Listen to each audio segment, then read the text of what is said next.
Good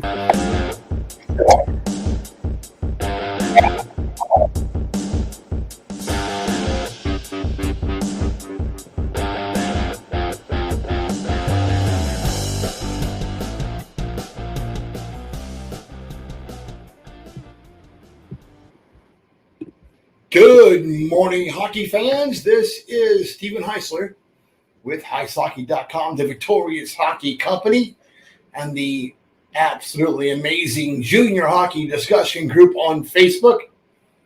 You are watching the Junior Hockey Morning Show. We are on the World Sports Broadcasting Network. That's WSBN.TV, Facebook, X, YouTube. This morning, this afternoon, this evening, wherever you are, whatever time you are watching or listening to the show, hope that you are having a great day in hockey. Before getting into today's subject matter, this article is on HeisHockey.com, which I moved from being a subscription-based site to being one that is free to access. Now, if you want to get instant access to get this article sent to you every day, subscribe still. I appreciate it. It definitely helps, but you don't have to. All right. Before getting into the show, we added a new character to the back wall. The Yorkton Terriers put their jersey on the wall today. Congratulations to Emery Olausson and the Yorkton Terriers of the Saskatchewan Junior Hockey League, which leads me to a question I get quite a bit. How do I get my team brand on the wall? Doesn't cost anything. Send me a jersey. What it really costs is you have to be proven to do things the right way. Every one of the teams on my wall behind me is guys that I know do things the right way. That's all there is to it. And then you have the USHL. They do things the right way. Glenn Heffron's a good guy. But if you want me to use your coffee cup, maybe wear a hat, sometimes I might even put a jersey on. Get a hold of Tomas, get our address, send us the stuff, and we'll feature it. As long as you are doing things the right way. If you are the owner or operator of the Minnesota Wilderness, don't bother. I'm not going to do anything with Dave Boyce, period. All right, moving on. Today's article, If I Were King. The North American Hockey League held their draft last week. It was interesting. There's been a lot of hurt feelings, a lot of people whining and crying. Why did that kid get drafted and I didn't? Let me explain something to the masses that will not be popular with a lot of North American Hockey League coaches, the administration, the leaders, whatever else you want to call it. But believe it or not, being drafted or tendered does absolutely nothing for you. There's no promise. There's no guarantee. The only guarantee or promise you have is that your opportunity within the league is limited to that single team. Now, if somebody else has interest in you and they don't, doesn't matter. Now your rights have to be traded to somebody else. Now, the coach can leave and go somewhere else. A new coach can come in, and that new coach may or may not like you. He didn't pick you. So what happens to your rights? They still belong to that team. Doesn't matter what happens. There's no guarantee. No guarantee you're going to advance past you have to pay for main camp. That's all there is to it. So you go to the main camp. If you advance the training camp, so be it. Still, no guarantees. And your rights still belong to that team. Now, if you don't make it out of training camp and they drop you from the protected list, then you can go somewhere else. Otherwise, you can't. So there's that. The other part of the problem is that if you don't like the team that drafted you, maybe you got drafted by the Wilderness. You don't want to go there because you don't want to deal with Dave Boyce. I don't blame you. But guess what? There are no other options within the NAHL. You have to leave and go somewhere else. You can go to the 3HL. He can't stop you from doing that. You can go to Canada. He can't stop you from doing that. But the locks are in place.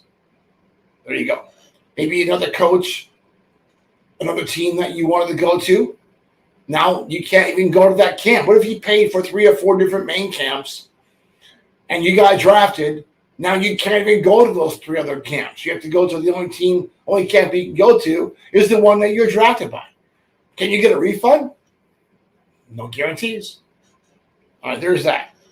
So why do the leagues continue to do this? Why does the North American Hockey League, and really the USHL to some extent, they don't do it the same way, and definitely the 3HL, why do they insist upon doing this draft every year?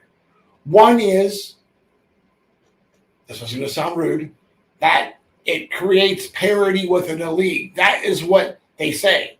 But why are the same teams horrible year after year after year? Why is Kenai River every single year taking a nosedive second half of the year? Why is Corpus suffering year after year? Why does Danbury suffer year after year? What? Because they really refuse to do things the right way. And they literally chase players away. So when you chase players away, you don't want to play for you because your reputation is not very good. Players will seek other opportunities. That's all there is to it. So really what the league is doing by the draft, in many cases, is chasing kids to Canada, chasing kids to other opportunities. The 3HL draft is even worse. If you don't like the team drafting you, you can go to the USPHL, you can go to Canada, you can go to the EAHL, you can go anywhere else you want but another NA3 team. And we've seen this time and time again. Maybe the plays for one team 1 year didn't like the way it was operated, wants to play somewhere else, but that team doesn't want to trade him. So he goes somewhere else. And really what the league is doing, instead of letting the team itself really raise its own value by doing things the right way, they're limiting the team's ability to raise value because there's no incentive to do better.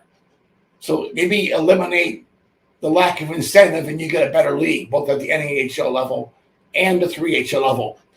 A number of years back, like a quarter century ago, a young man named Scott Gomez was drafted by Sioux City. Scott Gomez was an elite talent that was playing for East High School and the Alaska All-Stars up in Anchorage. Did not want to go to Sioux City. Would have preferred to go to Omaha with Mike Hastings, who was the coach at that time. Didn't work out. So we signed Scott to our team, the junior B team in Alaska, and the idea was play him a couple games and then trade him down to Hastings, who I didn't sit well with the leader of USA Hockey back then. He got kind of mad at me. You're interfering with our league process. That wasn't very nice of you. And really, you have no right to do that. Dave Tyler was less than impressed with my antics. Needless to say, Gomez did not play for Sioux City or Omaha that year. His distant choice was the BCHL, and he ended up with the Surrey Eagles instead. Had a pretty good season. Like, they led the league in scoring. The next year, he was in Tri-City Americans and off to the NHL. Whose loss was that? Was it the USHL's loss? I think so as a league.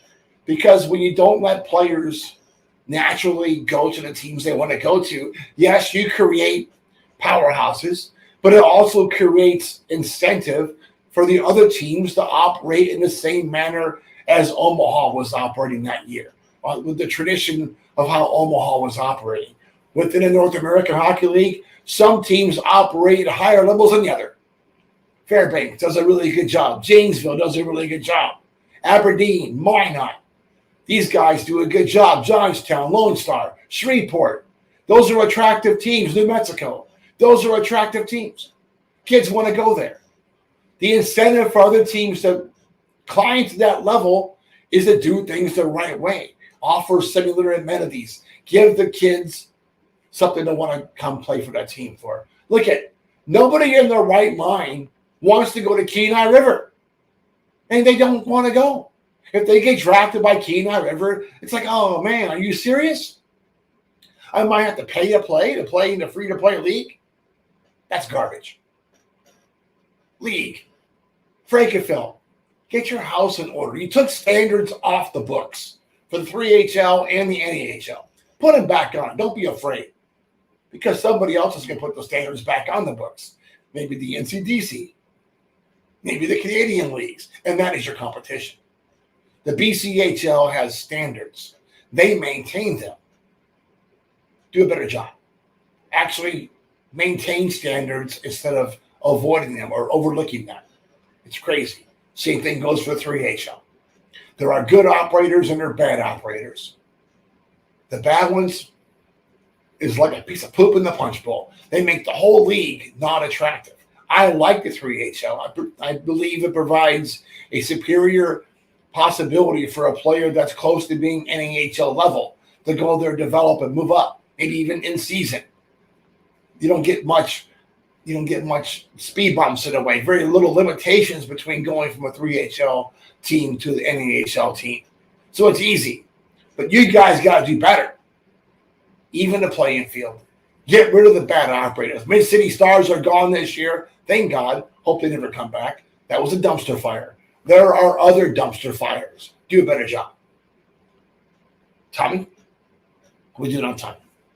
You doing good? Got 4 minutes left? Holy smokers. Unless I got to save my fat.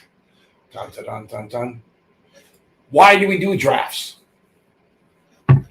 Why do we do tenders? Bottom line, pre-draft camps, combines is all about the money.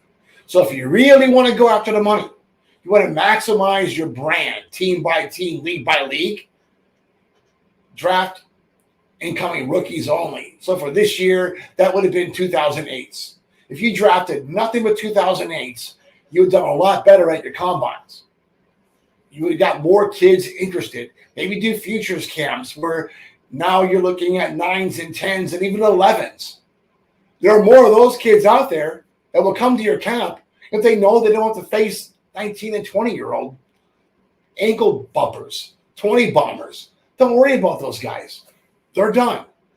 Focus on the youth guys, younger players, and you'll get more money, which is really what you're going after in the first place, and maybe actually make some of that effort, spend more time on developing players instead of drafting out of the USHL with a player you're trying to get because you think he might not go back to his USHL team. It's a crappy way of building a program. All right, that's it. We can do better. I know you guys.